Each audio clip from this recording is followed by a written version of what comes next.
of the confusion. Where did it go? Where did that piece of paper go? It also eliminates some risk. We all have circumstances where something's going in paper process and somebody needs to shortcut that and move it along quickly, and so they bypass a few processes and maybe they violate some internal controls and you have no knowledge of it. You may be accountable to it at a central level, but you really don't know that it's ever even occurred, which provides some risk for the institution. You find out about it when an auditor comes back with the instance and says, look what I found. And those are never good surprises. So the beauty of this system is that it's very transparent, very systematic. On the other hand, it gives you the ability to make some modifications that are specific to your institution. And of course, all of this is going to save time and money at the end. So now I'm going to talk a little bit about how this happens, how this system enables these advantages. We're going to talk about the key work features, which we'll talk about the action list, the document search, the email notification, and document audit trail, which we talked a bit about already. Flexible process definitions, meaning that you can make this system very flexible, and Chuck's going to talk a little bit about the specifics on that. The action list and the document search are standard buttons that allow you to access, act upon, search out any specific document you need. The action list is specific to a user, so it is your action list. This is a view of, I'm not going to talk about all the header and all of what this means, but this is a view of an actual document search where somebody's looking for a document on a particular date that has occurred, created on January 1st. And what this enables you to do is easily retrieve things based on these elements. It also allows you to pull up the document itself through the drill down. It shows you the type of document, some title of that document, what the status is. This is very important. Is it en route? Is it final? Is it waiting for an approval? Where is it? Tells you who the initiator is, makes the dates, there's your date and timestamp, and then also has a route log. So if you wanted to look at that, say that first transaction in your listing, and you wanted to see where it was in this process, where'd that piece of paper go, you could pull up the route log and see that.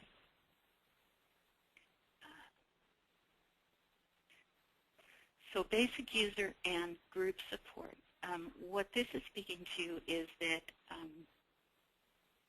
there are embedded documents in the system that are already there for your use. However, you can modify those. You can set up your own user groups and do your routing based on those groups. There are routing engine rules. They're already embedded in the system. They can say, such as a requisition starts here, goes through these processes, and it ends up at a PO there. You can modify those rules, and they're very flexible with a great deal of data elements to let you modify that on many attributes. You can also add notes and attachments along the way. So if you receive one of these documents and you need to approve it and you want to make a note to someone about that, you can do that right on the face of the document, and it carries it through. The routing rules are hierarchical, and let's talk a little bit about that. The different routing levels are accounts. These are the standards, organizational review, and special condition routing. All documents go through at least a fiscal officer and some of the others, depending on what they are. All accounts on a document are identified, and all accounts have a designated approver. In the Kuali system, this is called a fiscal officer. So every account would have a fiscal officer. That person's the person who's going to say on any particular transaction that it is appropriate, an appropriate transaction by policies and the procedures of that institution. This is the person who's going to be fiscally accountable to the dollars in that account. All approvals at this level must happen before the document moves forward. So virtually any document will have a fiscal officer review if it's a transaction document. Organizational review, every account belongs to an organization. Customized routing can be done to individuals or groups, can be established by an organization based on the document type or dollar amount. So you can have a situation where you want a certain amount of transactions over a certain dollar value to route up through the dean of your college. That's completely doable within this system.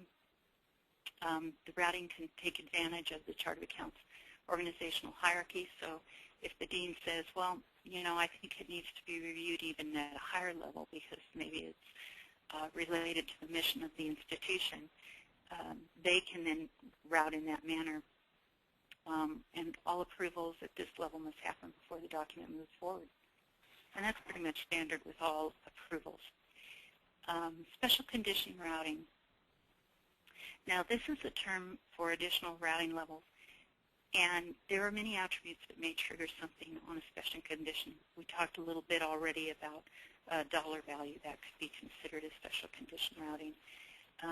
It often represents a special administrative approval that may be required. And they can be based on the document, the attributes of the account, attributes of the transaction itself. Examples might be disbursement vouchers for travel have to be approved by the travel manager. A transaction using a grant account may be approved by Central Contracts and Grants Administration. There are different kinds of special condition routing. There's a content routing. You can provide separation of duties, sub-account routing, and sub-funding routing. This makes it very flexible because we want to think that all higher ed does business the same way, but we all know we don't. We all do a little different process. And this special conditions routing allows you to embed specific processes into the workflow to standardize those routes. And it also gives you the ability to do some things that Chuck will talk about later on the ad hoc routing. Excuse me. Let's see. And Claire, I hate to interject one more time. We had one more request for you to speak a little bit louder if you could. Oh, I'm sorry. Okay, will do. Workflow actions. This is a picture of what you're seeing here is a picture of an action list. So this is specific to me, the user. I have now called up, instead of the other one that you saw where I went in and I said, show me everything that processed on a particular date. This is my action list, and I pull it up and I say, let me see what I need to work on today. These provide a whole list of information, and some of these have drill down. So the document ID, obviously, you can pull up the document. It has the document type, title, the route status. Again, very important to know whether you're being asked to approve it or whether it's already been completed. What is going on with this particular document? It also gives you the ability to identify whether you're a delegate in this process. And at the top of this, it allows you to put in your own preferences. So if you wanted to highlight in a particular color, say, all of the items that are maybe the most important to you or the requisitions being processed, you could change the preferences to do that here. You could also put in some kind of filters so that you can call up just the items you would like to see today. Now, there are different kinds of actions you can initiate on the workflow document. The first one, of course, is the approval. The approval occurs if you've been asked to approve something. Once you've done that, it actually creates a general ledger transaction. So this is where you would say this is a valid business transaction and it follows my institution's policies and procedures.